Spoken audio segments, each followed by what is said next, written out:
Texas, flex, the livest one in the section. With the runner boy, you nigga, no question. You would run a motherfucker high stepping. Hey, you never had a big enough weapon. Motherfucker never learned your lesson. I'm a 88 pack nigga, woof. I'm a 88 pack nigga, woof. I mean, day walker, drink blood, fangs out, full moon, motherfucker, change like a hoe, nigga. I'm just a nigga from the hood trying to stack a little cheddar for the money. Yeah, buddy. And right on time. We ain't even gonna waste no time with it. Drew Titan Bronx on deck. Shout out to the mighty LDBC. I'm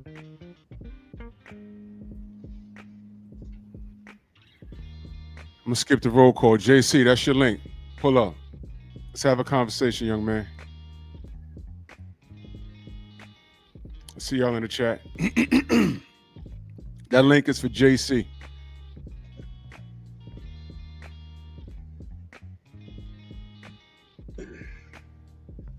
That link is for JC. The disrespect, huh? Yeah, he's starting off with disrespect. Wrenches, y'all know what to do.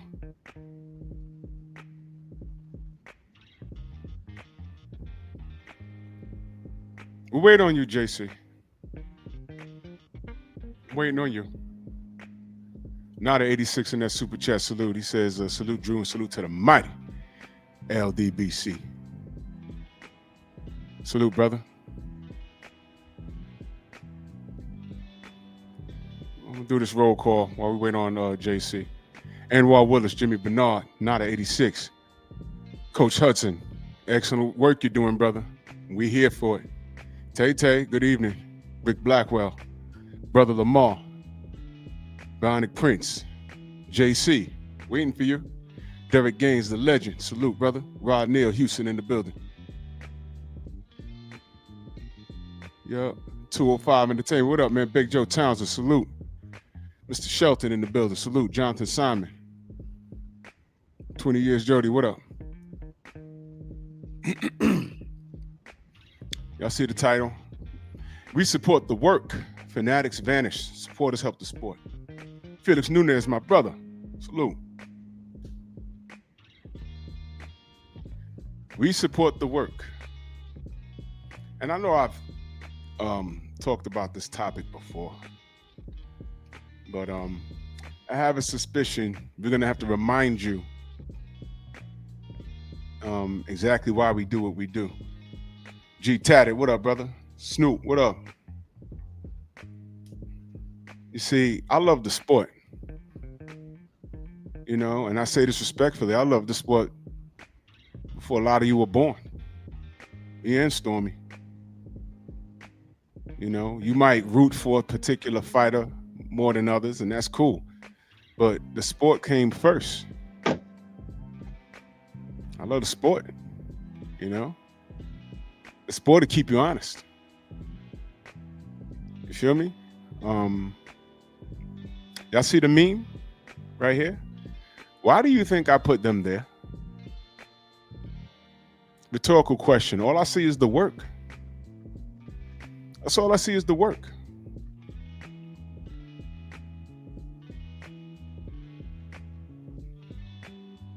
Hello, hello. How are you? I'm doing well here. Hold on. Let me all right. comment supporting. I'm gonna just leave it at that. I don't want to mess anything I can up. see you. Oh, we can see you well. We can see you well. All right. If I do this, am I sideways on the screen? Like I'm trying to figure out. Right there, you're good. Right there, you're good. Okay. All right. Right there, you're good. I'm gonna just hold it. All right. All right. So go ahead, speak your piece, brother. All right. So yesterday, you made comments. Basically, you know, I don't want to log out of anything. I don't want to go to mess any of this up. But you basically made comments stating that it only happens. Black people only side, make it a race thing whenever it's a, the other side does it first, which is a absolutely preposterous thing to say. I mean, that is ridiculous to even suggest. First off, obviously I'm not Mexican. Everybody in the chat was like, why do you got an Aztec guy? It's like, he's not Aztec. He's fucking Mortal Kombat character. But basically my piece is this, you can't just come out the gate and say boxing is like a one-sided race thing where Mexicans are siding with the Mexicans and they're beefing with the blacks, or whites with whites, or Eastern Europeans and all this other shit. You can't be saying that, because what that does is it sets up a divide in boxing that's been there from the jump. It's like, yeah, of course, people are going to side with their own race. It's like, imagine you're just some random guy, you've never seen boxing ever in your entire life. You're sitting on the couch, flipping through the channels, and then you see a boxing match. One guy's white, one guy's black. You happen to be black.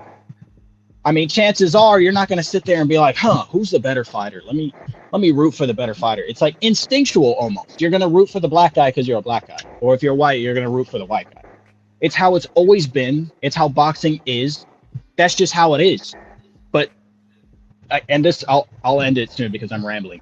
But iron sharpens iron. Anybody who's been in the boxing ring understands that whoever the fuck is standing opposite to you, they command your respect. If you go in there and you do not respect your opponent, you're going in there with a complete, you're in for an ass whooping. Even if the other person sucks, if you don't respect the other fighter and their power, you could get lit the fuck up. It only takes one punch, in most divisions that is.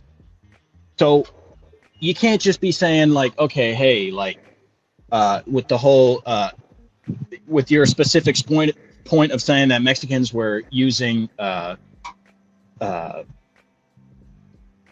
forgetting his name, the Mexican monster, David Benavidez, they're basically, hey, like, homeboy, like, do us proud and go beat Bud. It's like, first off, he's an American guy. This is all like speculative on your part, saying that they would even kind of go do that, or at least the reporters would, because we all know how the internet is. But it's just like, I just find that ridiculous. And there it is. There's my piece. Okay, JC, where are you from? I'm from Texas.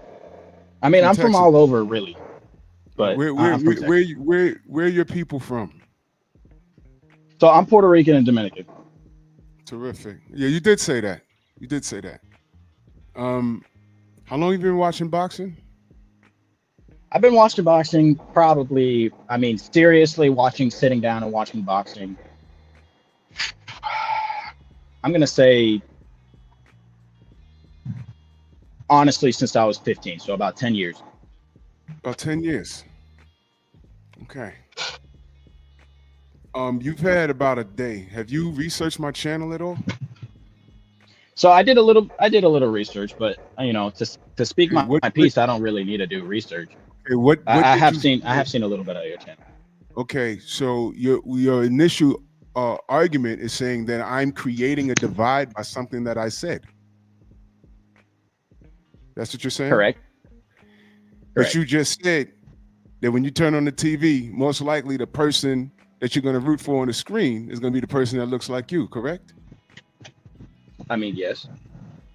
So how am I creating a racial divide if you just said that that's what people do? Well, because your comments specifically are stating we don't do it until the other side does it first. Okay, so you said that we don't.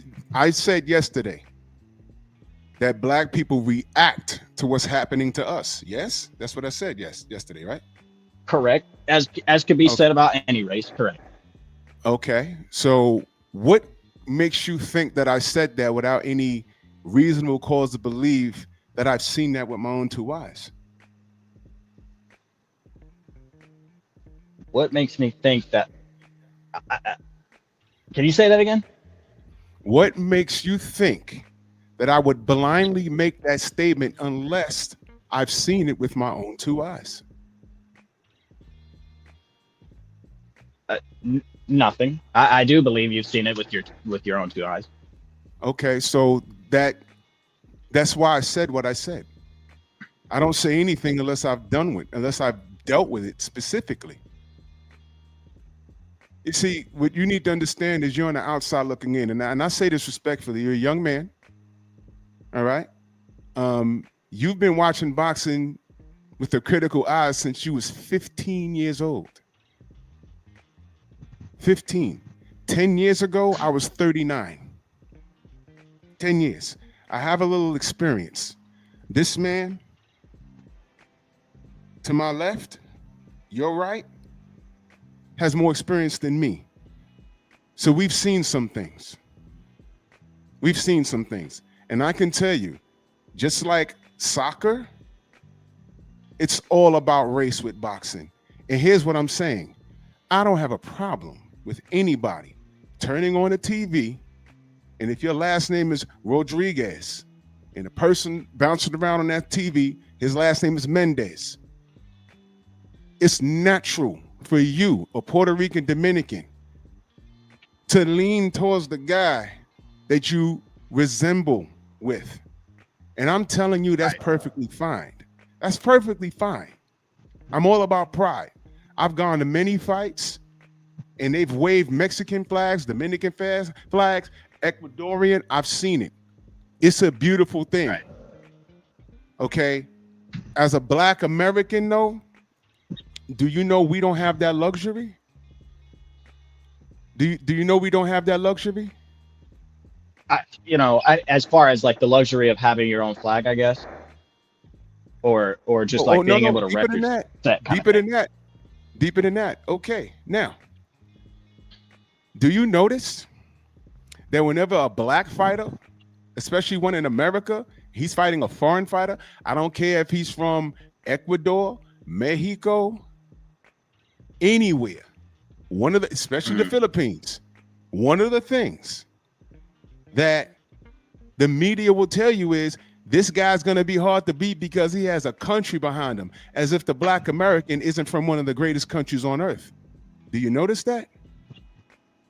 Okay, fair. I mean, I see what you're saying, but what I don't understand is, we're talking boxing where they're trying to build up a fight. Obviously, they are trying to rage bait you a little bit, right? They're trying to get you to a little bit tune in. Okay, a lot. They are trying to. I mean, it's boxing, right? It's two people fighting. So what they're trying to do. I don't mean to cut you off, brother. I'm gonna let you cook because you're being very polite, and I appreciate that. Okay. Are you familiar with the history of this sport at all, with Black people in it? I mean, you're a young man, and what you see the Floyd Mayweathers and the Tank Davis and everyone throwing money and wearing jewels and stuff. But do you know the history of this sport at all? The history. I mean, I know a little bit. I know, what is it? Jersey Joe Walcott and how, basically they only had the Black fighters fighting the other Black fighters. And then he comes in, he starts whooping ass, and they start, building, back. That's the extent of it. I won't go into great detail, but I know a very little bit. Okay. So here's what you need to know. There's a lot to unpack here, and I'm glad you pulled up. Here's what you need to know. Me personally, because I can't speak for anyone else, everything that I say has merit because I've researched it. I don't talk about anything that I don't know about. And what I said yesterday, you actually proved it when you first opened up with what you were saying. You accused me basically of race baiting, but the first thing you said when you came on was boxing is about race. It's the first thing you said. And what I did say was, in reference to this Bud Crawford, Benavidez, Canelo Alvarez thing, if you look around online now, there's a litness of Mexican fans reaching out saying, David, beat up Bud for us. I've literally read that. And I'm like, where's this coming from? Now, what is that? Okay. And all I asked yesterday was, where was this vigor when David was trying to fight Canelo? Because I also seen Mexicans say that David's not Mexican enough. His mother's Ecuadorian and he's from America. So I said, why are they asking him to do anything for them now when he was trying to challenge Canelo, they shut him down. And I said, that's not fair to him. So now they want him. And I'm not saying this is all Mexican fans, because there's a lot of real ones. But Those Right. type of fans is what I was focused on. Why are they asking him to do something for them? There's David Benavidez, first of all, is at 175. Why aren't they asking Artebedebiev? Why aren't they asking David Morrell? Vodstick. There's some big dogs at 175. How about this? Why are they looking at 175? In other words, they just want to get their lick back. They want to see Bud get beat by someone that speaks Espanol. That's all they're saying. So when I get on here and I point out the violation, how am I racist? Okay, I mean, my claim isn't like, I want to be clear here. Like, I'm not claiming that you're racist. I don't think that you're a racist or anything, like you're a bigot or nothing like that. But what I do think is that it's irresponsible to a sense, to a small degree, to say that you only do it, like black people only basically side with their own, so to speak, whenever it's a response to like an outside pressure. It's like, okay, like we could get into what is black, you know, if we're going with I guess the American definition of what a black person is, because it's not like all Puerto Ricans and all Dominicans and all Latinos are like straight up like white, you know, it's, or like, you know, tan or in between, or like even native, you know, it's like if you see a black guy from the Dominican Republic or from Cuba that's like dark black, then yeah, I mean, it's like, I guess that's a black man fighting in, you know, fighting against, let's say, an Asian person or a white person or whatever. But it's like, if his last name is Rodriguez, will black people side with that guy and be like, Yes. like, or not side with that guy? You know what I mean? Yes, we will. So you're saying We will. We will. Okay. Yeah. Okay. Yeah. You want to know how? Are you familiar with Guillermo Rigondeaux? Are you familiar with him? No, I'm not. No. Okay. I may not have heard his name correct, but no, I'm not. He's a black Cuban. He's way darker. He's the color of my hat, and he's Cuban. And he doesn't speak a word of English. And he was done the craziest disservice in the sport of boxing. And I was right here screaming for justice for him. Correct. And it wasn't only because he was black. That had a major thing to do with it. Because I think what's worse than being black in this sport is being black Cuban, but that's something else. But I was screaming about him because he was done a disservice. And I scream about disservices all across the board. But I was enraged about what happened to Rigo because of who was involved. I was enraged about that. Okay. Let me get to the super chat real quick. My brother Felix Nunez, he says, I'm Dominican, rooted for Bud, called a sellout. See? He rooted for Bud and he was called a sellout. And we over here talking boxing. Fair. Salute, Felix. You know, but see, so go ahead. Well, I was just gonna, you know, basically to finish my point is, so it's like, it depends on what you call, what we're gonna call black, right? It's like, if it's the color of your skin, okay, then a lot of Latinos are black. If you're talking about like, you know, what people perceive as black, and if you're black enough, or, you know, like you gotta have like a certain hair type, you gotta have a certain, like your nose has gotta be certain shape or whatever. It's like, it depends on, you know, a lot of factors, because America is just this melting pot. You know, you have so many different people. And it's like, you know, what if you're a mixed person and it's like, you know, one half of you is fighting another half of you, essentially, you know, it's like, I'm Puerto Rican and Dominican. If a Puerto Rican guy goes against a Dominican guy, it's like, do I lose no matter what? Do I win no matter what? It's like, you know, it gets all jumbled up and confused. So basically, it's like, of course, we're going to look at things through a racial perspective. And I get your point from what you're saying. You're saying like Mexicans just want to get their lick back. They're just looking for like a young, hungry fighter that's going to go in there and who they think is going to beat Bud Crawford. And it's like, yeah, it's racially motivated because Bud just beat a Mexican. But it's like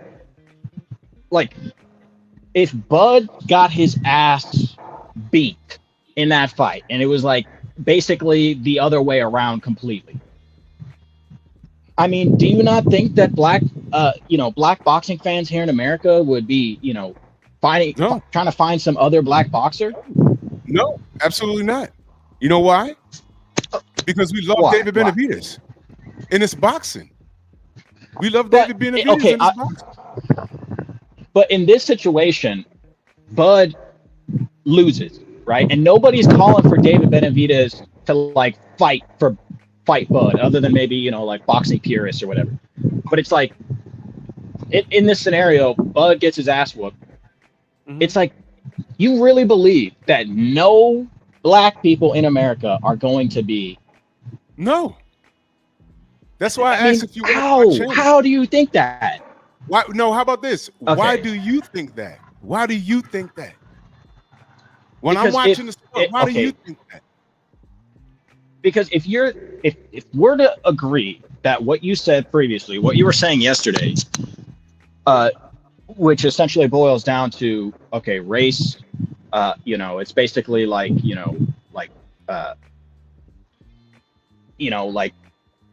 or what you said previously, I should say, it's like black people can't rep their flag the same way that a Filipino would if a black American and a Filipino would, even though black Americans are American. It's not like, they're like, oh, like you got a whole country on your back, you got all of America on your back, because let's just say like most of America doesn't want a black guy to represent them. So it's like, okay, in that scenario, I just don't see how black people can't come together when they know that they've been through that struggle, and they're like, okay, like nobody out here is representing us. Bud just got his ass whooped. Everybody thinks that like we're clowns or whatever. We gotta find some guy to beat his ass. We gotta find some guy to beat Canelo's ass. So that's hold on 1 second. I want to ask a question to you because it was something that you just said. Salute to you. Like Drew said, you have been respectful. I'm going to be respectful to you too. And I'm not attacking you by any means, but you just said something that was very interesting a moment ago. You said that America doesn't support the black fighter. Even though the black fighter could be from America, born and raised. Right. Canelo Alvarez, the last that I checked, if my information is correct, is from where? Mexico. Terrence Bud Crawford is from where? The U.S. When they had the grand arrivals last week, leading up into the fight, Max Kellerman greeted Terrence Bud Crawford, and one of the first things he said to him was, "You've embraced all of these people, and with you as the villain. They're in Vegas. Right. Vegas is on American soil, right? It's a state that's Nevada is in the U.S. Last I checked, Bud Crawford hasn't been in the police blotter.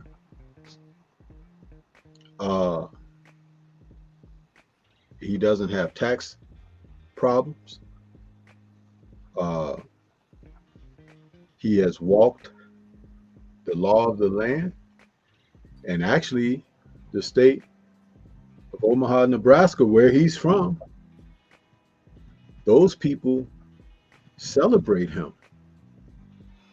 He has opened up commerce there, have had streets and building structures named after him, and so much gratification. To me, that's something to celebrate. That's something that little people, no matter what background they come from, especially if they are from Nebraska, Omaha, that's something to look up to. Why would Max Kellerman, with one of the first things that he's saying, address this man with such disrespect, announcing him publicly before the cameras and the microphones as a villain. And that's a good point. Hold on. But I'm not finished. I'll tell you why. Because he was establishing something. He was establishing something that people who live on the most minuscule levels of thought process can adhere to. That's something that this country and the government structure of this country has benefited most from. You know, there's no longer what we call slavery, but right. there are still the residual effects, benefits, and disadvantages for those who encountered that. And there are elements and forces that continue to perpetuate that so that there would be dissension amongst people. Though you may be born and raised here as an American, you are not American to certain people. And that's where the problem comes, because when you are on one side or another of that spectrum, there's an element that is designed to keep it there. Because if people became on one accord, true Americans supporting true Americans, then you could live harmoniously. But they don't want you to live harmoniously. So when you begin to think beyond the cycle of what has always been and see things for what they are, race is the last thing that you should ever see. But our society makes certain that you see that first. You ever heard this expression of being able to not see the forest for the trees? Because what's immediately in front of you blinds you to what may be beyond. But you have to have wisdom and insight enough to look beyond what's in front of you to know that there's something off in the distance. This is why people find themselves emotionally distraught and they want to lash out because they're not being taught the proper things in the proper way. So when you said that, I don't even believe that you knew what you were saying when you said it, but I just gave you an immediate example of something that was set forth before the fight even took place. And because that was set forth, the results of the fight got people in their feelings. It's a boxing match. If you like college football or the NBA or the NFL and your favorite team gets trounced this week, are you screaming and clamoring for another team just to beat them? Or are you hoping that your team can get their stuff together so when they face each other again, maybe they can get their get back? But that's the whole thing about having a competitive nature. But why do we take that and put our personal plight in the midst of it and make it become something more than what it truly is? I saw Canelo Alvarez do something that I had never seen him do before.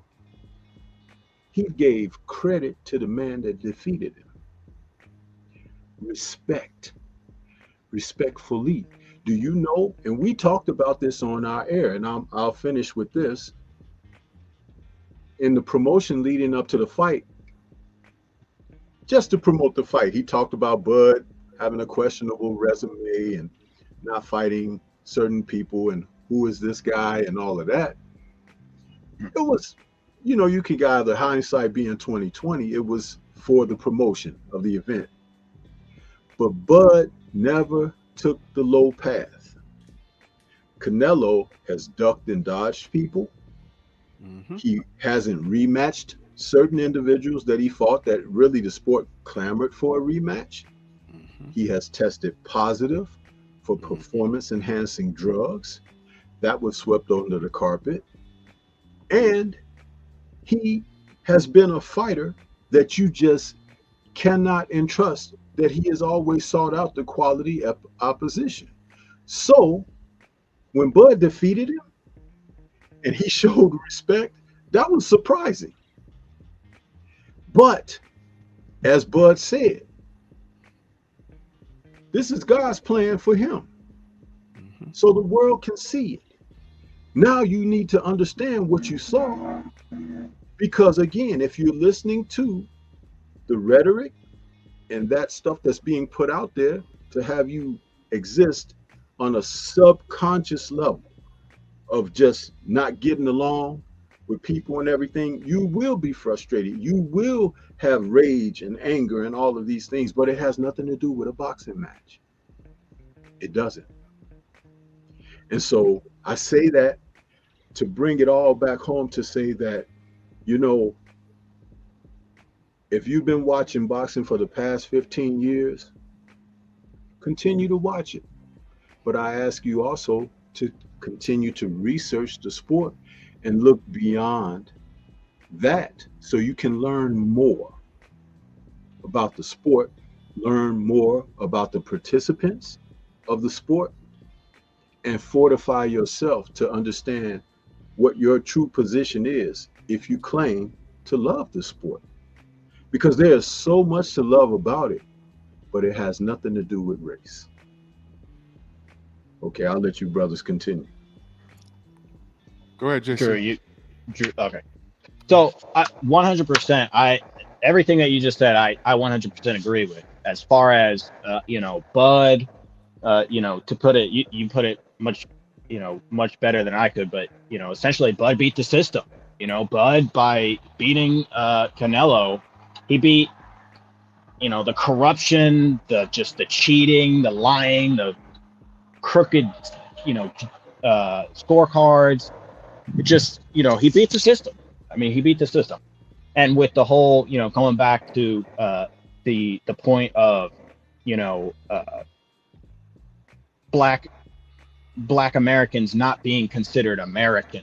They're not American enough to represent the flag. They're not American enough to, to be American. I mean, it's a whole system of Jim Crow era that's still basically still in effect, and then you have the whole, not to go into politics. I don't want to turn this into a politics thing, but the whole, you have Charlie Kirk, who just got assassinated, that they're trying to turn into a martyr.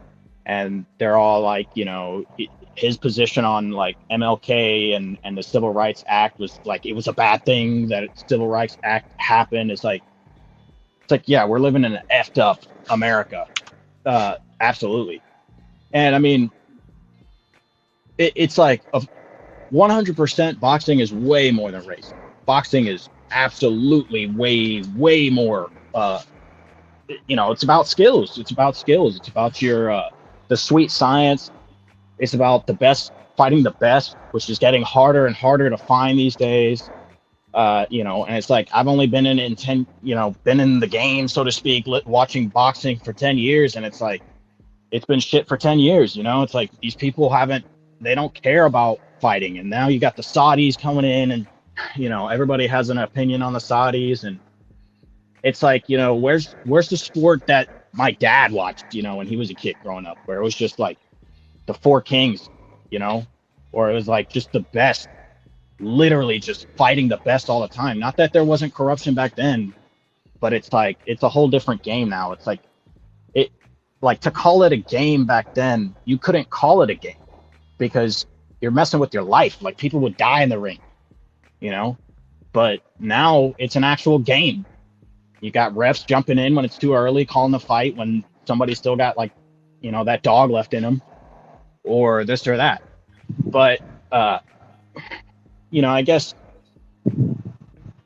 my whole point about the whole race thing is, of course, when you're talking about the people that are, I forgot exactly how you worded it, but the people who listen to Max Kellerman's words about how he's the villain, and their brain is at such a low frequency, they can only understand it as good guy, bad guy, black guy, bad, Mexican light-skinned guy, good. it's like the people that are like that, it's like, of course, like they come into the sport of boxing, they want to act like they're true fans of the sport or whatever. And, you know, and the worst part about them is that they want to act like they don't have this race agenda when they clearly do. But it's like pride in your people, or pride in the idea, like, because boxing is such an individual sport, of course we see ourselves in our favorite fighters, regardless of what color they are or who they represent. But I would argue that it's more so whenever they're the same race as you, because whenever I see a Latino guy and he loses, I'm thinking to myself, like, damn, you know, if we keep getting our ass beat in the boxing stage, the world is going to think that Latinos are weak. It's like, that sucks, you know? And it's like those low frequency, and I know you're not supposed to pay attention to the low, like the people who talk loud, but the low frequency people that do not know what they're talking about, they can get at you after a while. Whenever it's just just a freaking whole bunch of these people, and they're on your ass talking, you know, all this crap, and you're thinking to yourself, like, you know, how on earth can you think that because of this one fight, all Latinos are ass, or like all Asians or all blacks are ass at fighting or whatever? It's just like, to me, it's a ridiculous claim. But to go back, I guess, and defend my original point, so Drew can talk. It's like the Mexican fighters online that are saying David Benavidez, yo, get our lick back, so to speak. It's like, is that, and this is a question, is that a race? It may be race motivated, but is that necessarily like is that an evil part of the sport? Which it could be, or it couldn't be. This is a genuine question. Is that an evil part of the sport, or is you're asking me is that's evil? Evil. Yeah, is it evil, or is it the natural part of how boxing goes? Like, this is how matchmaking goes. No, it's evil is perception. But what I will tell you that it's normalized. Whenever something's done to us, it's normalized. Now I'll deem it as evil, but everyone else will look at me and say, you don't know what you're talking about. For example, one of the things you told me in my chat yesterday was I need to get out some box, so break out some box. Yeah, get out your bubble. Yeah, get out my bubble. What did you mean by that? So basically, it's like you can't say, and this goes back to my point of view, saying you can't say that black people only do it when there's pressure from the outside. It's like, I still think that that's wrong. Like, you can't say that black fighters, or sorry, black people who watch boxing, black fans, don't do the same thing or engage in the same kind of like race-based, like, oh, a black fighter lost, so now we need to find another black fighter to go beat the guy that just beat our guy, type thing. Can you give me an example where we have done that?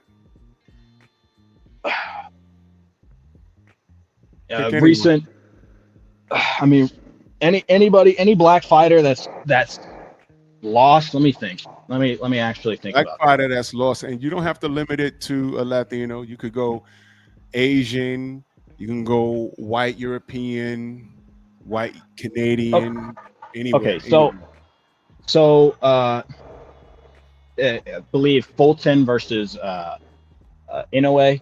Inoue? Okay. So you know that when Fulton got KO'd, right, you saw black people say, "Oh, we got to get that get back." I would say yes. You say, okay. So what fighter were they throwing at Inoue? I mean, I really don't know. I really couldn't answer that question. Okay. So I mean, because I don't know. And I've spoken to Cool Boy Steph. I've spoken to him, and honestly speaking, Stormy right here said, you know, he has all the tools to win, but he can't let that boy go in there and hit him. And what did he do? He let that boy go in there and hit him. And that was the I end was of it. just about to ask you, did you remember what I said when he was going He said over he there? can't let that boy go in there and hit him. And he let that boy go in and hit him, and he slept him. And that was the end of it. That was the end of it. I didn't go on no tirade. I didn't go and say, "Oh man, we got to get blah, blah, blah, blah." No, he went in there and got knocked out. End of. That was it. I wasn't looking for no great black hope to go get Inui. Now I have my own personal thing about Inui, and it predates Cool Boy Steph. Yeah, And that's I something else. So give me another example, because you say that I need to get out my bubble, and I'm just making a point right now. You're saying that we don't do things. You're saying that we do the same thing. That's what you're saying. So I'm asking for an example. So now, you said that we said that about Stephen Fulton and Monster Nui. That's not true. But, okay. You can try again and go to any weight class. I mean, sitting here and thinking about it,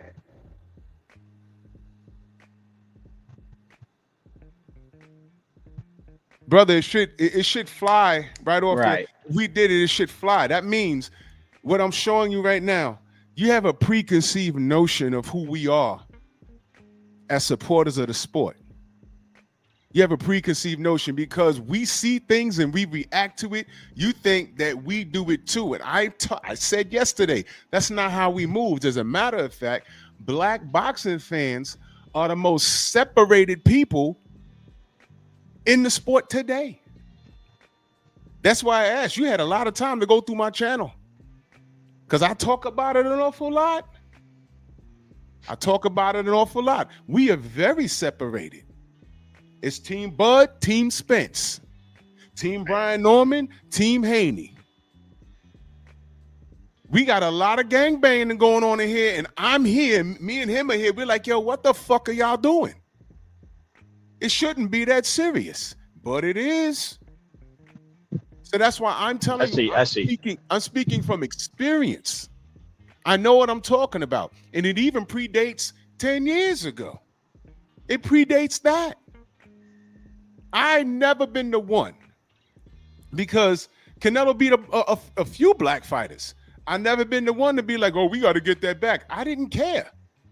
You get in there, you lose. That's it.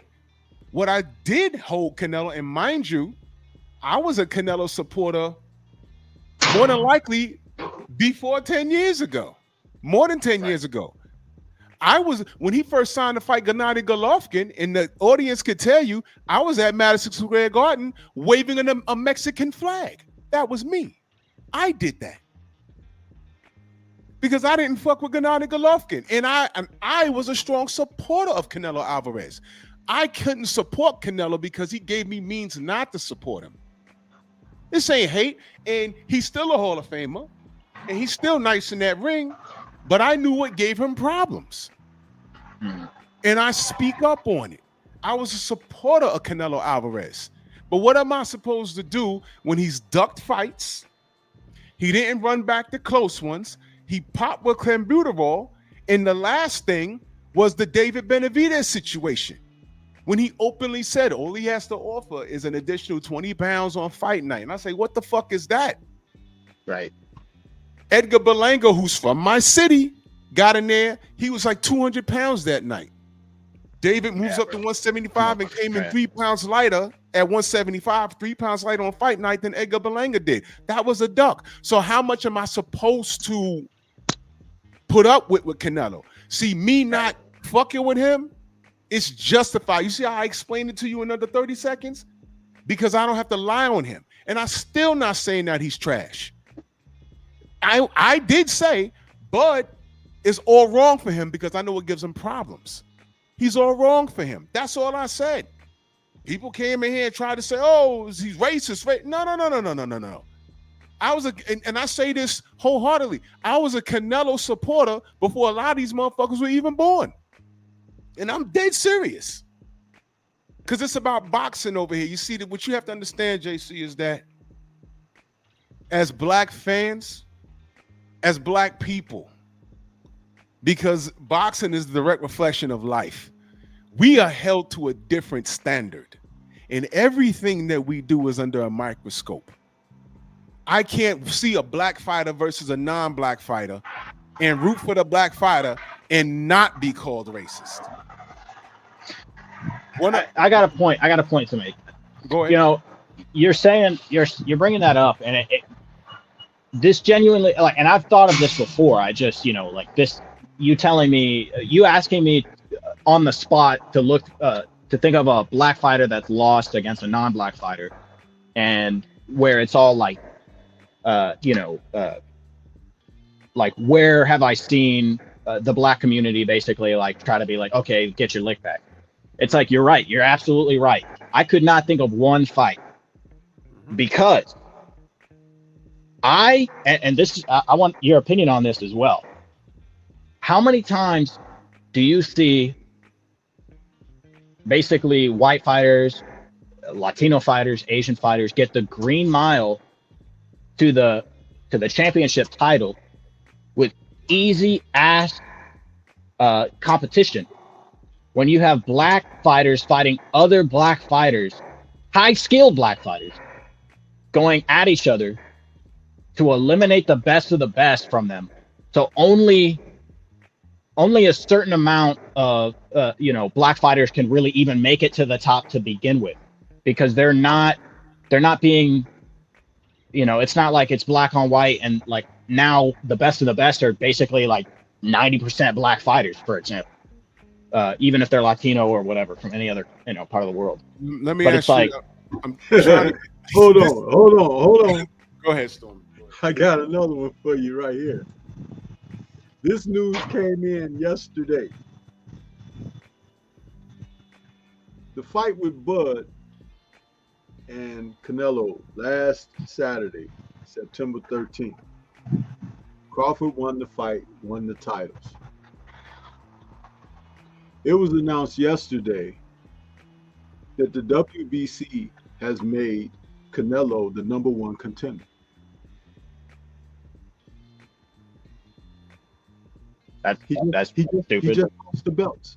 He just lost the belts the weekend before. Right. And within a week, 6 days, because 7 make a week, they announce him as the #1 contender again at super lightweight. And I feel like that feeds into the point, which basically, you know, the point I'm trying to make is, you know, like they try to get rid of the best, as many black people as possible by getting other black people to get them out. That's the point that I'm trying to make. So it's like, you know, not necessarily that, like, I don't know if that's what you guys agree with or that's your point or whatever, or, you know, if that's something that you guys believe. No, listen, I want you to use common sense. In what world is that supposed to happen? The WBC, which is the most corrupt, the Canelo thing, right, have made him their #1 contender again. On the undercard, there was a fight that took place between Christian Mbili and Lester Martinez. Christian Mbili has the interim title of the WBC, which means that if the champ vacates the belt, or when it's time for the mandatory to come around, he's supposed to get the dibs. And because his fight with Martinez ended in a draw, they've already put forth the notion that they want those two guys to face each other in a rematch. So Mbili is not going to be fighting for the title again anytime soon. Canelo has already stated he doesn't want a rematch with Bud. But the WBC puts him in at the #1 contention spot. What is that? What do you, in your clean, conscious mind, call that? I mean, like, you know. Okay, time's up. I'll give you the word. Corruption. Right. Corruption. I mean, I was going to say favoritism. But I mean, I was going to say racism, but I'm like, I don't know if these people are Mexican. It's corruption. That's what that is. So when we're out here and we're talking about things, of course, and again, when you see a black man saying some things, and it may be new to you that a black man is talking from a certain position, and philosophy, it could come across as strange. It's not strange because there are all people in all walks of life with levels of intellect that are disregarded and disrespected. Right. However, the truth always rises to the top. It doesn't matter what source it comes from because the truth cannot be covered up. So when I just said what I said there, I'm pointing out something that I said earlier in my last comment. Race is made to be a part of this. That's what keeps you bound. That's what keeps you under wraps. That's what prevents you from elevating. When you have a heart attack, a stroke, break a limb, and you go to the hospital, you are not looking for a Dominican, Puerto Rican physician to heal and repair you. You're looking for a capable doctor to take care of the last person to keep you alive and thriving. Right. Am I right? That's right. Now, unless you in the Dominican Republic or in Puerto Rico, where you may more likely run into those kind of physicians, because that's the environment where the people live in mass, that's probably going to be what you get. But when you're here, you can get Dr. Habib from India. You understand? Right. Or you can get Mr. Konoski, from Israel. Mm-hmm. It's just that simple. But imagine you can't swim. You fall off a boat on a fishing journey or whatever, and you're thrashing about in the water. You're not waiting for a guy from the Dominican walking on the bank to throw you a lifeline. Right. You're telling those people, hey, throw me a lifeline, give me, help me. I can't swim. You see what I mean? What? See, go ahead. It's a serious way of looking at things to drive home the point of what's important. That's all that is. It's not to make fun of anyone. It's not to scrutinize. It's not to put anybody down. It's to raise you up from the level and the depths of where they try to bind you with all of this stuff that they put out there. And guess what? It's working on 3/4 of the population. It's working. It is. Unfortunately. It is. Go ahead, bro. This is why, and my audience hears me say this a lot, this is why we do what we do here. And what you heard yesterday was a very emotional rant, but I'm an emotional person. If you don't get emotional about this, you have nothing. Right, me too. Boxing's been a large portion of my life from the time I was 5 years old. That was 1980. Okay. Are you familiar with Eddie Reynoso? A little bit. Okay. So you familiar with what's going on in his gym? Actually, no, I have not heard what's going on. He has about what, 8 fighters? How many? Or is it 11, Stormy? It's 11? 11 fighters?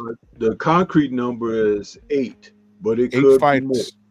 8 fighters, Canelo Alvarez included, that has popped dirty for PEDs. Yeah, Canelo Alvarez included. That's crazy. Jaime Munguia included. Okay. Oh God, I can't think. I did a whole show on it. I can't think of everyone's name right now, but they all popped. And in what universe? Where, let me ask you a question. If that was trainer Derek James, former trainer of Errol Spence, and he had 8 fighters in his camp that popped dirty for PEDs, how do you think the world of boxing would have treated that situation? Yeah, I mean, it would have been horrible for, I mean, he probably would have gotten, I don't know how the licensing works, but he probably would not have any of his fighting. Right. And you know what I would have said? I'd have said, good riddance, man. Fuck that. We don't need that in the sport. We don't need that in the sport. There's a fighter by the name of Jarrell Big Baby Miller. You may have heard of him. His shining moment, he was about to get an $8 million payday in my city, in New York, where he's from. He's from Brooklyn. And he was going to fight Anthony Joshua. And he popped dirty, and that's how Andy Ruiz came in and stole that thunder. And without getting into the rigmarole with that, when I saw Miller at an event, I let him know, like, bro, I was rooting for you. Why would you have a whole pharmacy in your bloodstream? I'm not an Anthony Joshua fan, but goddamn, I didn't want you to kill this dude. What are you doing? And he said, yo, I know, I fucked up. We dapped it up. We took a picture.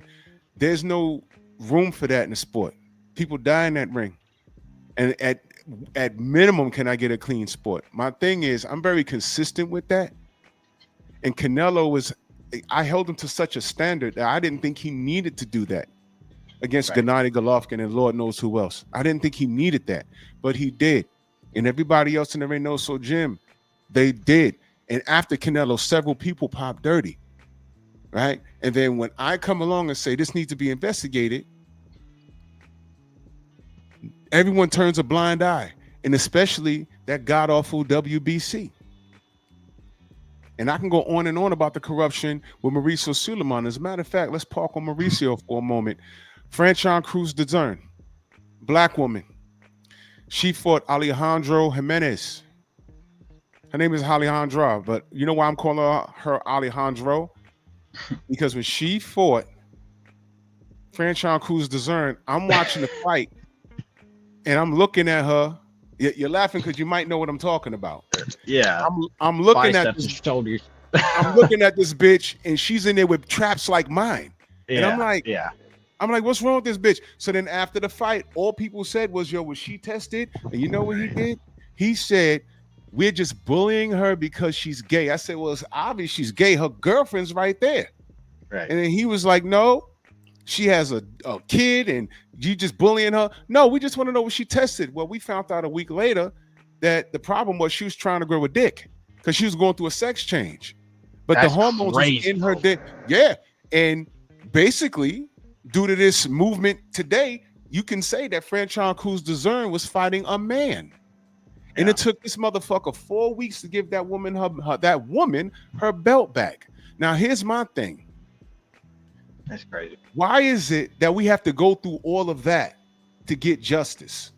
Why is it that when I told Mauricio Suleiman, I said, look, there was something wrong with Tyson Fury's gloves in that second fight. Right. They shouldn't have been able to move like that. He said he don't know nothing. I said, well, can you at least investigate the gloves? I know where they are. He said, where? I said, they're in Sugar Hill's house. He told us. He didn't do anything. Damn. So I mean, you're pretty connected, bro. I'm very connected. That's why I asked you if you check my channel. I'm very connected. So when I told him that, you know, people want to brush it off. Oh no, it's not race. It's not race. But wait a minute. When La Barbie fought Rio Togo and her gloves was skinned, the goddamn gloves was on his desk the next day.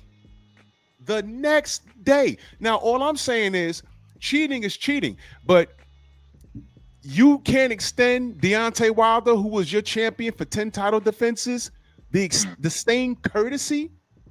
And you know why he didn't extend the courtesy? Because he was in bed with Daniel Kanahan. I don't want to get too deep. But when I say there's a racial issue behind this thing, I'm not just shooting from the hip.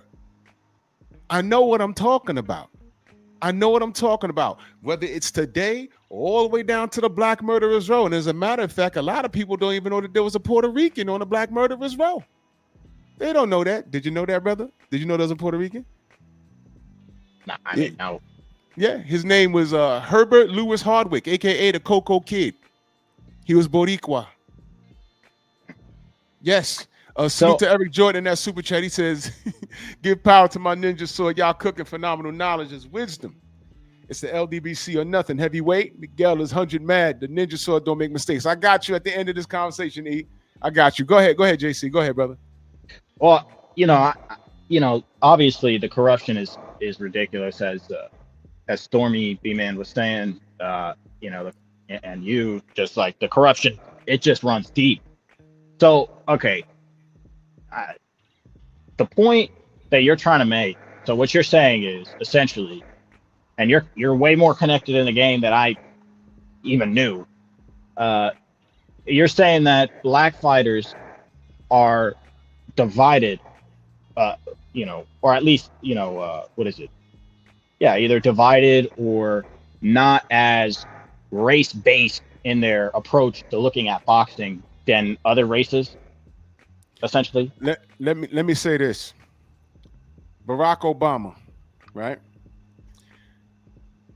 If he had the same demeanor and sharp tongue as Donald Trump, would he have been able to come near the White House? No, like not even That's close. boxing. That's boxing. We can't do what everyone else does. And we're not, Okay. I ain't afraid to tell you, we're not united on fair shit. We're not united on shit. Right now, as we speak, there's Team Haney and Team Norman, there's Team Spence, there's Team Bud, there's Team Charlo and whoever, there's Team Tank Davis and Team Shakur. And when they get in these chats, they start gangbanging with one another. And it's embarrassing, but it happens. It happens. So when you That's said the to me, residual fallout from bondage.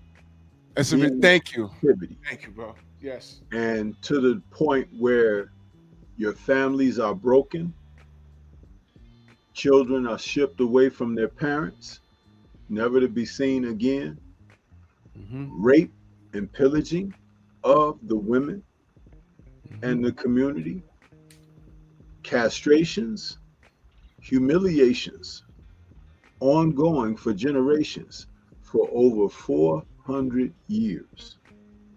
Now, just think about that for a moment. That is enough to leave a residual effect that you don't love yourself, nor anyone who looks like you. Oh yeah. That's some heavy business. Now, Yeah. hold on. Now, when this country has spoken, when I'm talking about the people of the country have spoken about reparations, that has been vehemently denied. Huh? Oh no, why? Get over it. Huh? Yet and still, you cannot be dismissive of the Holocaust. Right. And there's a reason for that. But the reason is the same that we should not forget about these other transgressions that have happened on this soil. Do you know that the history of this land is so diluted that they make you believe and think that the people of color, black, come from somewhere else, that they weren't even here? There is something called indigenous. Do you know what that word means? Indigenous? Like basically native. Yes. That means that you are from the land of which you are set upon. If you want to talk about the teaching of the word of God, it says that God made man from the soil of the earth. Now, I'm not trying to be religious and tell anybody, but the whole point I'm saying, if you go across the globe, the soils of the earth come in different shades and colors. You have red sands, you have white sands, you have brown sands, gold sands, you have dark brown, you have black. It seems to me that there's some truth at the very seam of things, but it's been diluted. Why? Because history, the word, the root of the word, his story, is usually told by those who have conquered. That's right. Right. However, it has also been taught that it takes a village to raise a child. They don't say that anymore, do they? You know why? Because the government is raising your children now. But by allowing that to be taken out of the hand, the passing on of truth, the passing on of your own story, your family story, your family tree, then they can come in and tell you anything. Correct. But all of that means is simply one thing: being indigenous is important. Right. They will 100%. have you not think so. And they'll tell you and your family, you could have several generations of family who were born on this land. They'll tell you not American. They'll tell you go home Yeah. when this is your home. Yeah. Yeah. Oh yeah. So imagine the feeling behind us who are aware, who have been brought up the correct way, who have been taught the proper things.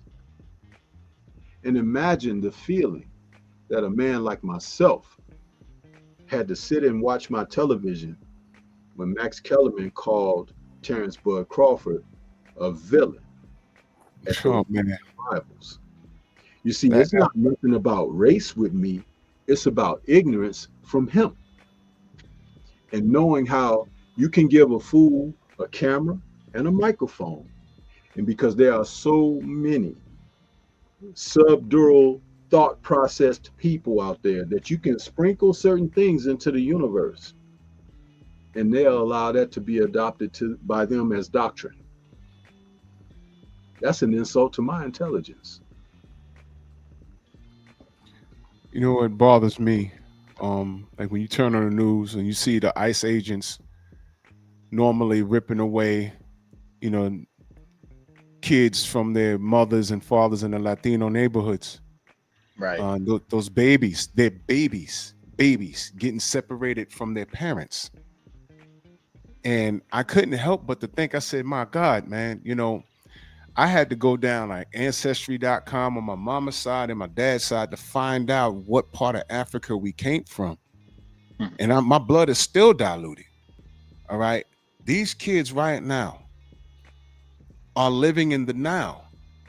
They might not ever see their parents again. They're going to get moved around. Hopefully somebody adopts them.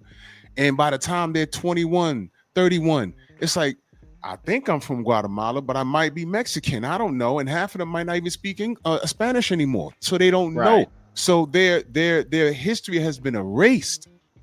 So they don't know. That's black people. We don't know. And we're just dumped here. And all we know is that we're from America. And we don't even get treated like Americans. Like as a boxer, you could have millions of dollars in the bank and you could be Floyd Mayweather and now Terrence Crawford or Errol Spence. But when you're lined up to fight against a guy from a third world country, they're going to still tell you that that guy got a country behind him, as if this country isn't behind you.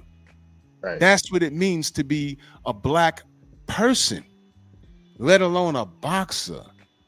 So when I get on my live and I said what I said yesterday, I just want you to understand where it was coming from, because I know these things. I know these things. I live it every day. I'm gonna be 50 years old in November. I lived it, brother. I lived it. It's coming from a place of experience. I don't get on here and start chopping at the bits with maybe this, maybe that. I know what I know. You know why I don't like Gennady? Listen, I don't hate Gennady Golovkin. You know why? Guys like Golovkin and Lomachenko and Monster Nui, you know why I don't really like bother to root for them or promote them? You know why? Because they don't need my help in promoting. You know why? They got the complexion for the protection. Right.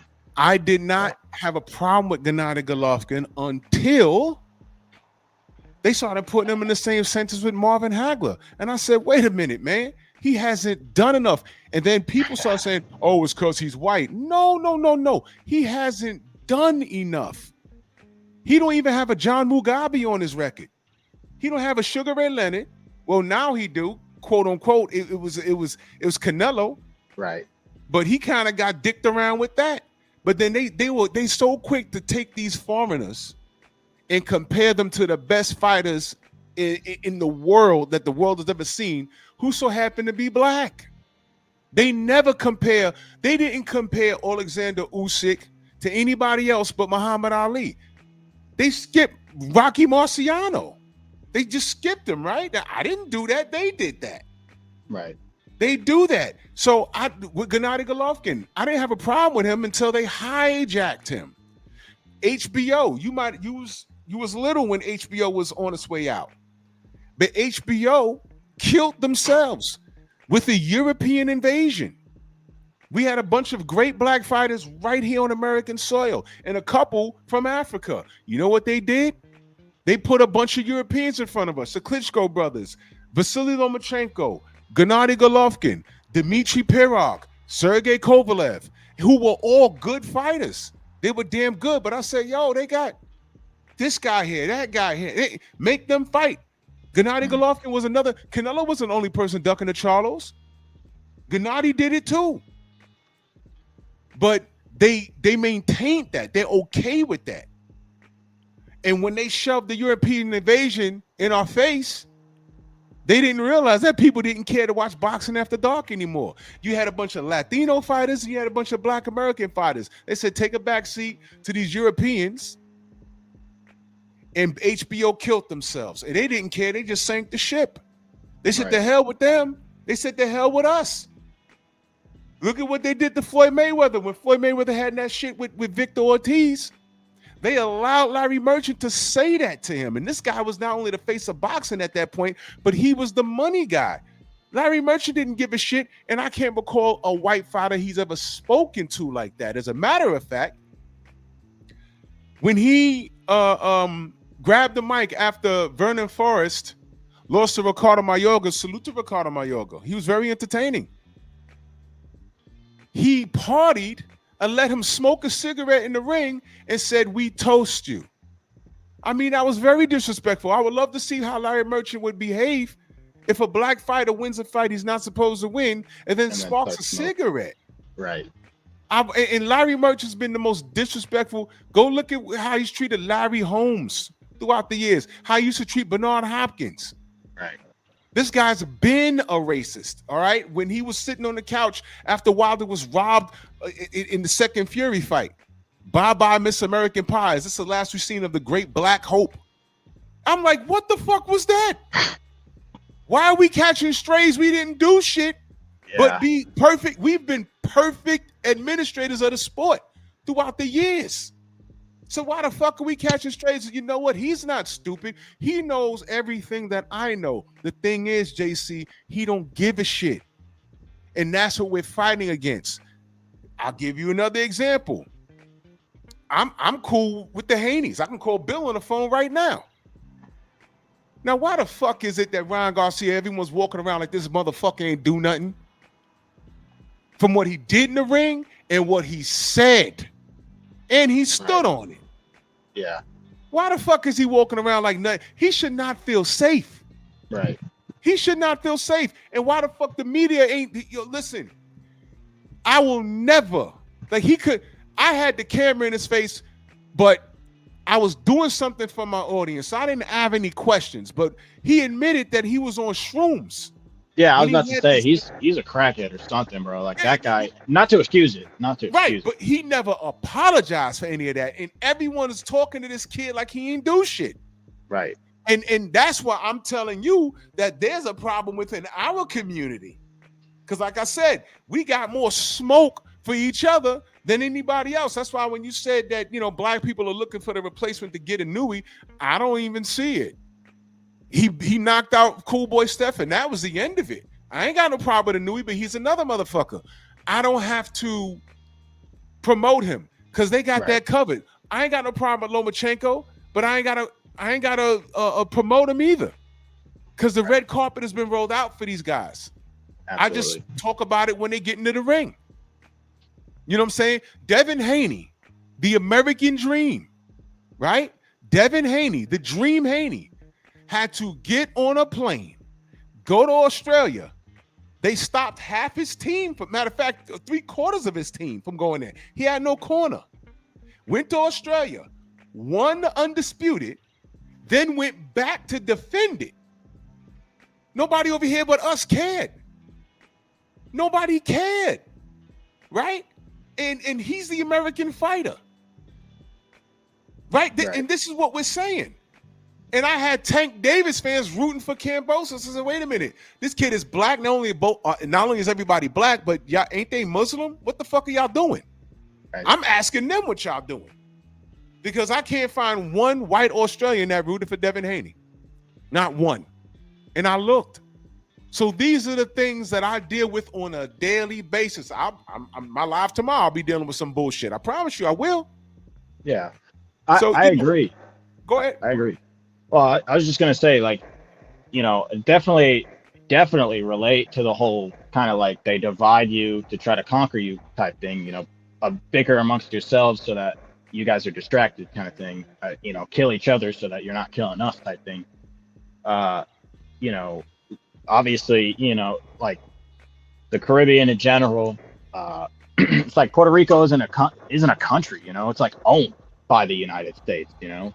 It's basically like a slave colony. We don't have rights, or at least the Puerto Ricans on the island, they can't vote for the president despite being Americans, you know. And it's very similar to, supposedly, despite being Americans. It's like, you know, Puerto Ricans have like the highest percentage of native blood when it comes to, you know, like at least people in the Caribbean. Not that necessarily matters. It's like if you're Native American, you're Native American, period. But it's like, you know, according to their studies, whatever, which I don't even believe, you know, it's like we're not considered Native American because we're not American to them. And it's like, you know, you go into the history or whatever, it's like the Puerto Rico, Jamaica, Haiti, Dominican Republic, you know, even the Bahamas and Cuba.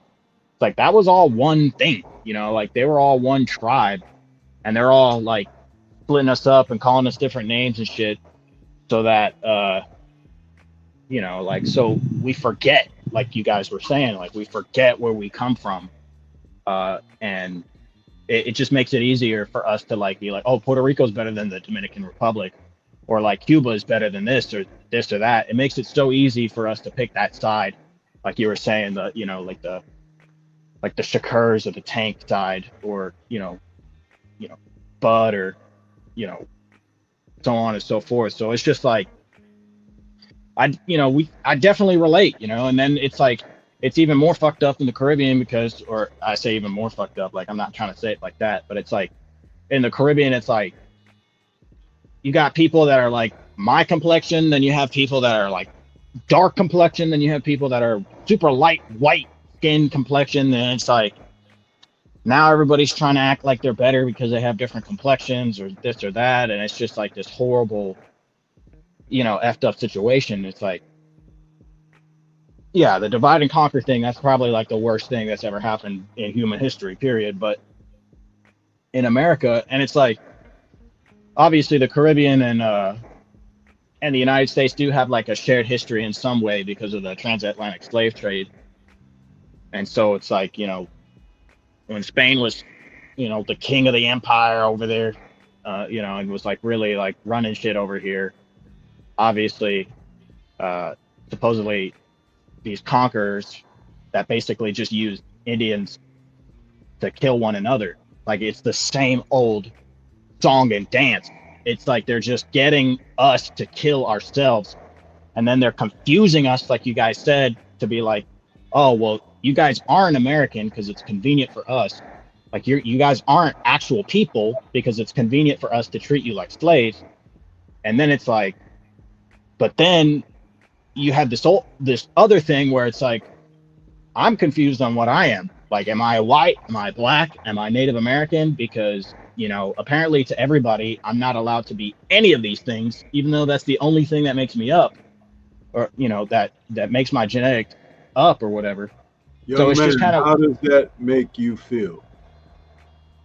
I mean, it's just confusing and it's angering because it's like, obviously, you know, okay, it's like, now that's good. It's confusing and angering. So what's the solution?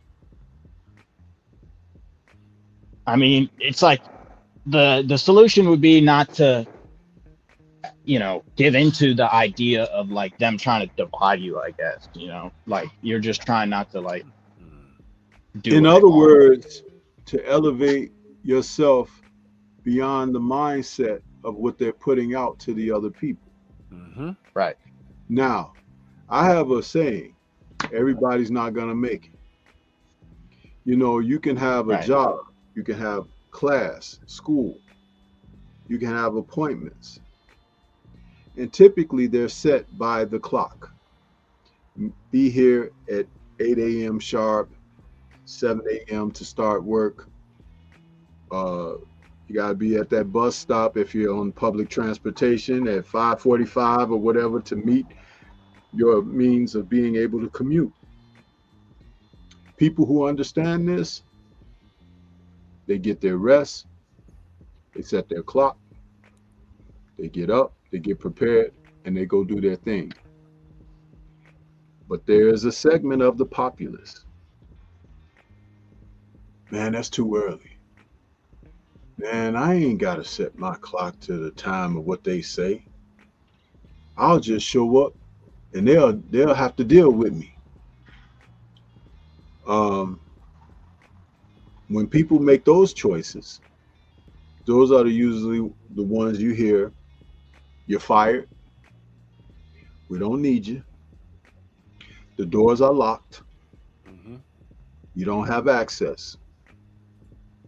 So what that tells you is life is about choices. Choices. You can choose to go to war with Drew over trivial principle when you both have the same understanding of what we're dealing with. You've chosen a position because you want to feel good about where you stand. And where you happen to stand is in the midst of a whole lot of bull crap that you don't have nothing to do with, but it affects you. And because it affects you, the confusion and the angering, you now have something that has triggered you. Understand how to utilize the energy that burns within. Raise the level of your consciousness. Your body will follow. Think things through. Become a critical, objective thinker in this existence because it will serve you well. Mm-hmm. This whole conversation that you're having with him this evening is fortifying. You may not see it initially, but you have taken a great step because this was not to step into an arena of conflict. That's right. This was take a step into a place of resolution. That's right. And understand that the example that you can set for yourself and others, and the example that he can set for himself and others, and anyone out here listening. Because even though there are people out here listening, some of them are in the chat writing. People like static. They don't want to be in static, but they like it. You know why? Because they've been conditioned to receive that. Drew will tell you, I ain't for that. I shut stuff down like boom. You know, if you ever watch the TV show Martin, you know, Martin throw people out. That's what he does. He throw people out. Get to stepping. That's what he would say. That's kind of like my philosophy. Because when I'm trying to work, and I do consider what I do on these airwaves work, I don't have time for foolishness. Mm-hmm. And we're in a critical place in our society right now where there's really no time for foolishness. And there's no real leadership. And there's nothing wrong with being able to express yourself and articulate your thoughts and everything, but understand where to direct your motives, your intents, and your energies, because like I said a moment ago, you guys are standing on the same circumstance. Just link and be stronger as a result of it. Understand that. I will not ever lie to you when I tell you these things. Because there are people out here that'll tell you, who know you, After you may go and you say, yeah, man, I was on the show and we had a conversation, blah, blah, blah. Oh, man, you listen to that bull crap that they telling you, man. It's like, man, they'll try to get you fired up again and in a different way. Mm-hmm. But understand the words that I told you is not a lie. Because I talk to you as if you were my own son. I tell you the same thing. Mm-hmm. Because everything else is what they call white noise.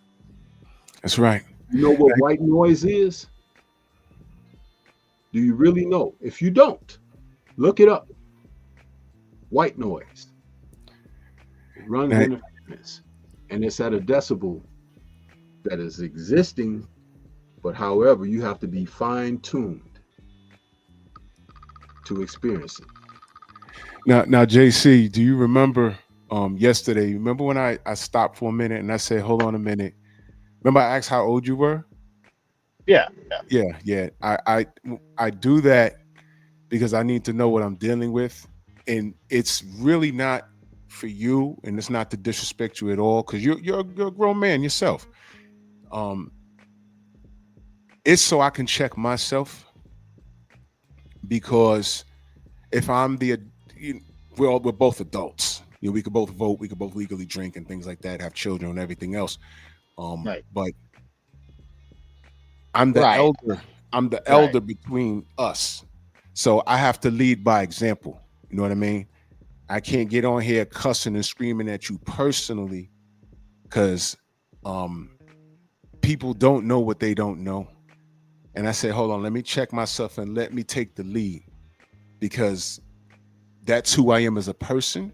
That's who we are. I'm supposed to be as an adult, as an elder.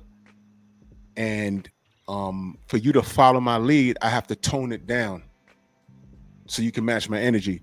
Now, there's been times where I've opened up my panel and people jumped on here and started screaming and cussing. I had to let them go, because that's what they just wanted to do. You were definitely not like that. All right. So that's why we're having this conversation. Right. And there are some things that you didn't know. So that's why we're having this dialogue, because I think there was a misunderstanding, and that's fine. And to the point, my brother Felix Nunez in the chat, he said the question to bro is, what exactly were you disagreeing with when you originally hopped on? And it stems from yesterday. My brother Felix Nunez is Dominican. So when Edwin De Los Santos was lined up to fight Shakur, he was riding with his brother Edwin. Right. And I feel that. I feel that. You know what I'm saying? I'm just like, I have my situation with Secure, may the best man win, and things are what they are. I feel that. But Felix is my brother. Regardless, he's been here since day one. You feel me? So he could rock with the Dominican Latino. He could rock definitely when he's Dominican. That's without a question. You know what I'm saying? But the truth is going to be told in the ring. But for Felix and a couple of people that just pulled up, if you could be so kind just to answer his question. He wanted to know what you was disagreeing with when you had hopped on initially. Yeah. To answer the question, essentially, it's just the issue that I had when I hopped on was me thinking that the point of black boxing fans only basically side with their own whenever it starts with the other other race, if that makes sense. So basically, if a black, like in this case, it was Bud and Canelo. Now all these Mexican fighters or Mexican boxing fans are asking for David Benavidez to, whoop Bud's ass in their mind.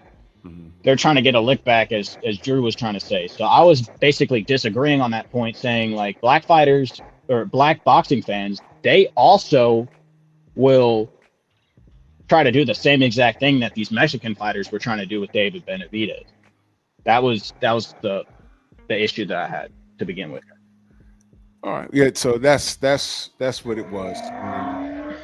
I respectfully disagreed because I don't fall in that category. I just don't. I asked the brother JC to give me an example, and I say respectfully he could not. but we're conditioned to think that that's just what everyone do because that's what others do. You know, we don't move that way. We don't. We're too separated as fans. As a matter of fact, there were Tank Davis fans who were the same complexion as me rooting for Ryan Garcia. Go figure that. And then when Ryan Garcia was caught and then proven to be a racist and a liar and everything else, they still kept talking about they can't unsee a left hook. Go figure that. And I said, wow, motherfucker, are you kidding me? We can't get on code for nothing, can we? For nothing. You understand? So this is what we deal with on our side of the spectrum. Some of you see it, some of you don't. Well, I'm telling you, JC, this is the conundrum that we deal with as black supporters of the sport. Well, those are fanatics. I don't deal with Tank fans. They're a little loopy. But I'm a boxing supporter. Longer than a lot of people been born.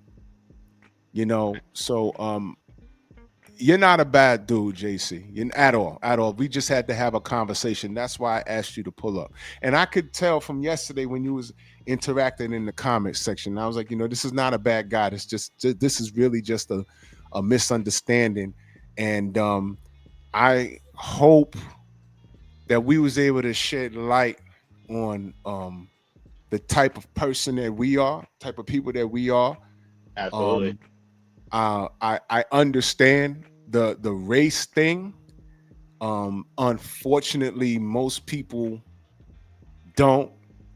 And the crime is when you try to explain it, they don't have the attention span to even deal with it, let alone the respect.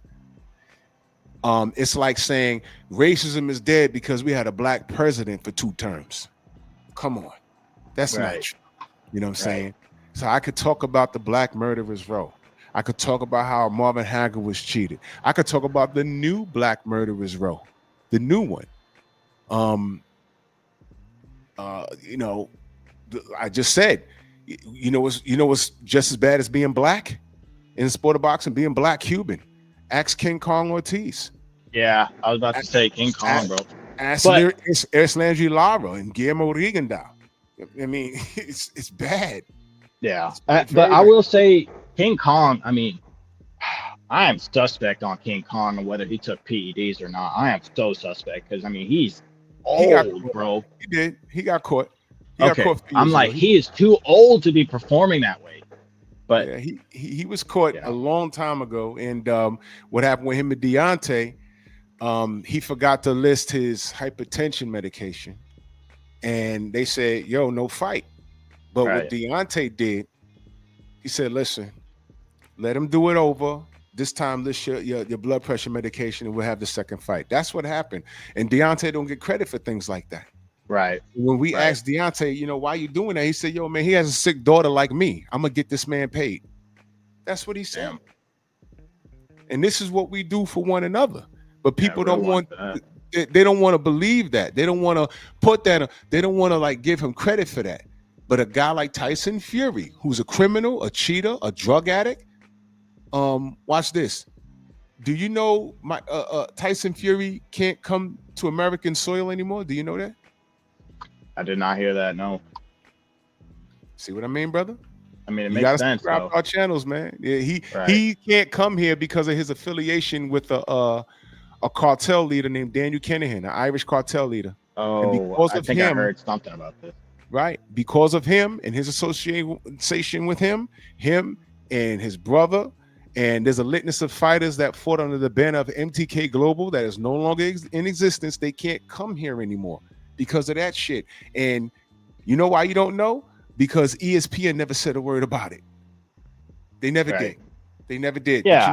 But, you know, but Max Kellerman will come through and tell you all kinds of dumb shit and say that Bud Crawford's a villain. And we don't even know how that happened. You know, so when I talk about the racial thing, the racial aspect, a non-black fight fan can't have this conversation with me without bringing to me like real facts, because I have it. I have it right here. I have bookmarks and everything else. So that's why I'm not the one for arguing. When I get on here and I start talking, it's really not up for debate. It's really to educate. When this man starts talking about the X's and O's in that ring, I have nothing to say. He's a trainer. I do more listening. And there's another historian by the name of Scrapbook Boxing. When that man talks, it's not just listen, because he'll tell you about the dark side of the sport. He's interviewed the people that are long gone now. He's interviewed these men that dealt with. Do you know that when black fighters had to travel from town to town to scare them, they would lynch on the road that they're riding on? They would lynch bodies, hang them from the trees. Nigga, don't you come in this town and win? Yeah. This is a fucked off sport, man. Yeah. This is a dirtbag business. Dirty, bro. Dirty. It is. And I can go on and on and on, brother. But I hope that, you know, this was a good dialogue. I hope that I was able to bring some understanding to you. Was I? Well, let me ask you. You did, yeah, absolutely. Okay, great. Well, I want you to I definitely understand your point, for sure. I get it, brother. I want you to type in the chat so I can give you a wrench, because I don't want anybody, blocking you or nothing like that. Okay. Yeah. Let me see. Chat with everyone in the studio. Is it that? Yeah. Or comment. Comments, yeah. Comments. Okay. Let's see. I already did this. Huh?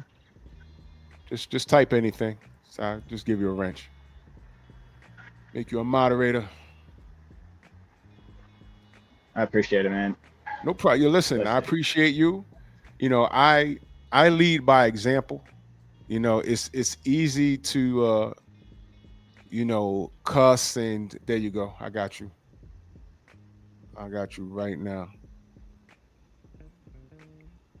I got hypertension, brother. I can't be screaming and hollering all day long. I can't do that. You know what I mean? Yesterday I was just pissed off. You know what I mean? I was just pissed off, and I just found it enraging that, and let me be clear, it's not all Mexican fans doing this. These are the race baiting Mexican fanatics. Yeah. I mean, I live in Texas, bro. Mexicans be literally the most racist fucking of them all, bro. Like straight up, bro. Like the most racist stuff that I've had to deal with in my entire life has always come from a Mexican, and that's just my personal experience. Crazy. Yeah, honestly, it's tough, man. It's tough. And I would love to rise above it. But it's just not a reality. It's just something we have to deal with, But once you understand how to deal with it, you could judo it. You know what I mean? You could judo it. It'd be a lot better. Let me read these super chats, man. Brother Dapper Dons, he said, saw the African American Day Parade in Harlem, Drew. Salute to all my Black American people. I'm not FBA, but I respect the culture, man. Salute to you, Dapper Dons. Yeah. The parade was not too long ago. Hey, Combos with Cam. That's our Queen Cameron. Salute. She said, keep doing great work, man. We on the job, man. And look, JC, what I try to do here is I just tried to build relationships. It's called social media. I didn't get on here to make enemies. You know what I'm saying? I want to build, you know what I'm saying? And I'm the elder of the two. I can't come on here and start screaming and cussing and hollering. I'm not setting the example. I have to set the example. You know what I mean? So I just hope that you take this conversation and apply it, especially on social media, because there's a lot of there's a lot of lunatics out here. A lot of lunatics out here, man. So you gotta arm yourself, man. So, man, I think this was very productive, man. I think this was very productive. Me too. And I appreciate you coming through, brother. I really do, man. I really do. Thank you so much, man. I appreciate it, man. Thank you. Right. No doubt, brother. You have a good night. You too. Yes, sir. And thank you too, Stormy B, man. Thank you so much. Appreciate it. All right. Same, bro. You take care. You too. Yes, sir. Ladies and gentlemen, there's something called conflict resolution. Conflict resolution. Okay? And it's very important. And I need all the brothers and sisters my age and better to understand that not everything has to end in bloodshed and being rude. We could have agreed to disagree. I don't have to be, rude. Y'all remember the black kid I lit up here a few months ago? I mean, he just wanted my attention. He just wanted to talk to me. And once I got tired with that, I had to let him go. I did not understand what his issue was with me. I'm talking about the black kid from a few months ago. I didn't understand what his issue was. And I asked him several times. I said, what is your problem? Was his problem from the Painful Excellence podcast? Was his problem with my boxing opinion? What is the problem? And he never answered it. So he just wanted to talk to me. The kid from Hollis, Queens. So that was a good chop up. And again, the cat's my age or whatever. That's why I asked a person's age when they come into the chat. Because once I find out that they're younger than me, I have to talk to them like an adult. I got to take the lead on this thing. If I'm screaming at them when they get up here, what they're going to do? Scream back.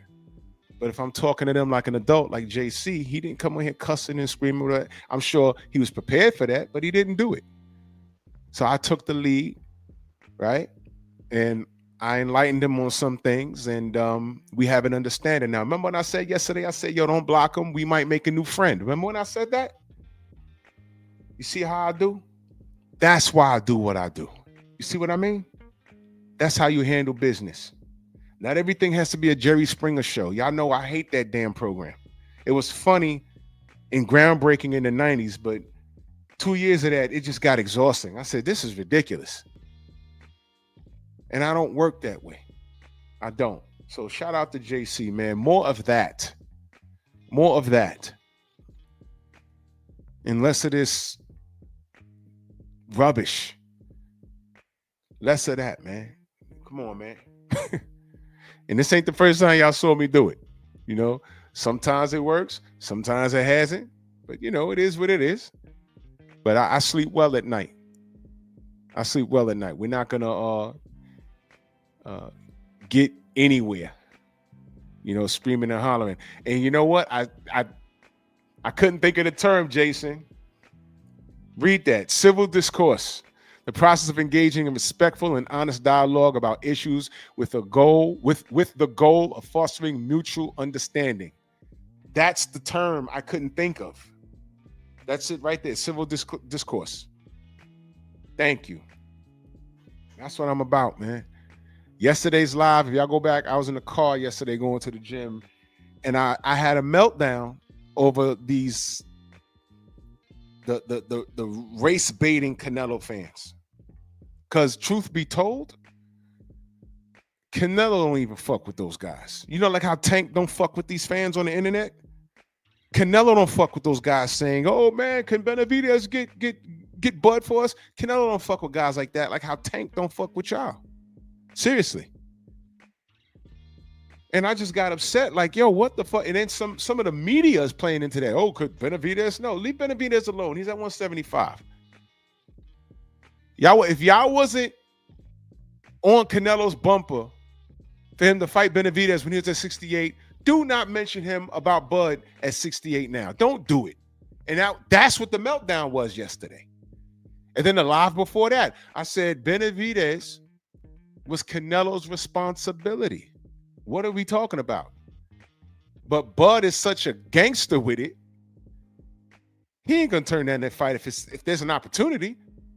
And we all know that David Benavidez ain't no sucker, but I do have the clip where Bud said, man, there's weight classes for a reason. I might as well fight a heavyweight. But I know Bud ain't gonna say no. But dial it all back. Bud's no punk. Benavidez damn sure ain't no punk. But wait a minute. Off of principle. If that man comes back to 68, it was supposed to be for Canelo. Before he went to 75, he was supposed to be for Canelo. Don't start knocking on this man's door when you wasn't standing in the pocket for him to fight Canelo, because that was the right thing to do. And that was way before Canelo and Bud was even mentioned in the same sentence. Right is right, wrong is wrong. And like I said, I don't even think David Benavidez is even playing to that bullshit. That's just a handful of assholes doing it. And that's what my live was about. And what happened is our new friend JC came in at the tail end of my rant. And he thought it was something else. That's all that was. That's all that was. But welcome to the Strong House, JC. It's all good. You know what I mean? And salute, man. So anyway, any closing words, Sensei?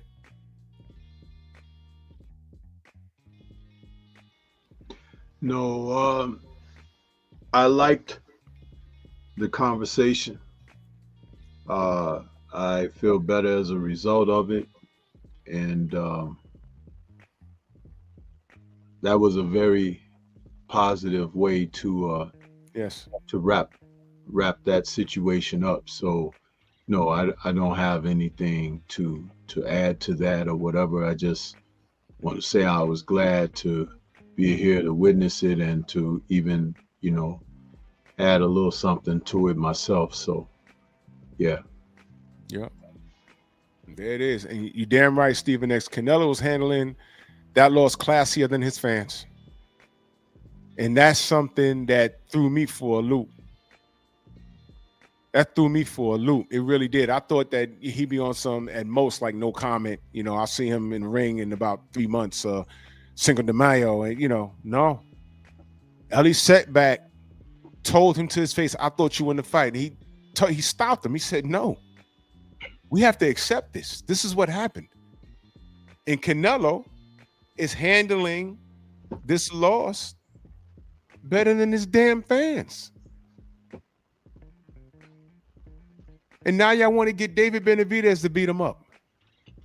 Not have a good fight, but to beat him up, like as if they're in the same weight class.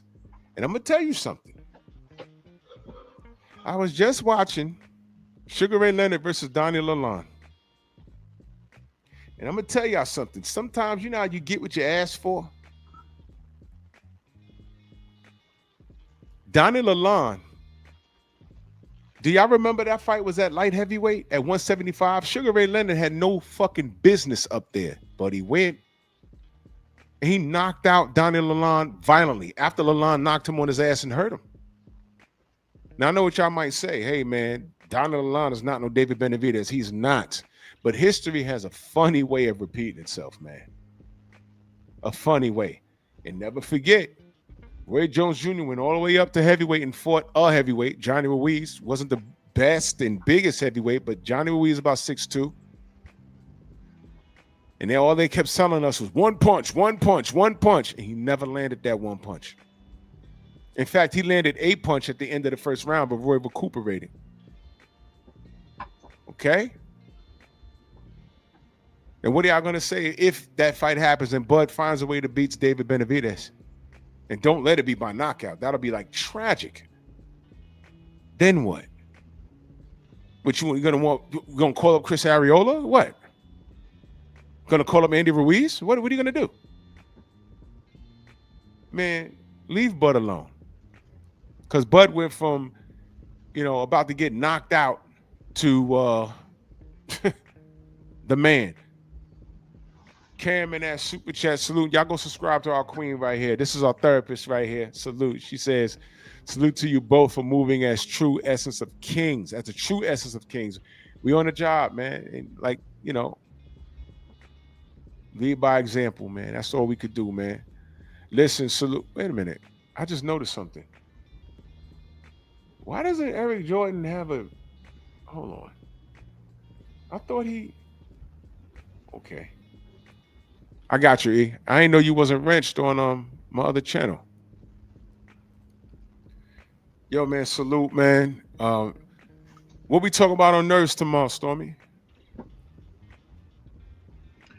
Blown Away from 1994. Crime thriller starring Jeff Bridges and Tommy Lee Jones. That's a deep movie. Very deep movie. Listen, man. Great show. This show was like having a good meal. And I feel good. I really do feel good. Salute to JC. He pulled up. Young man was very well spoken, very respectful. You can tell that man comes from a two-parent household, right? Right, Stormy? You can tell. He got mom and dad in his life. You could tell. I can tell. Yeah. I can tell. I could look and tell that man has both parents in his life, because he wasn't coming up in here with feminine energy and his head doing all this and snapping. Nope, 2-parent households. And if he's not, whatever parent raised him, they did a wonderful job, young man. They did a wonderful job. I respect it. Man, salute to y'all. I'll be cooking tomorrow in the AM, talking more boxing. And it's a great show, man. Y'all stay blessed, man. Bronx on deck. Move! Why are you gay? Who says I'm gay? You are gay.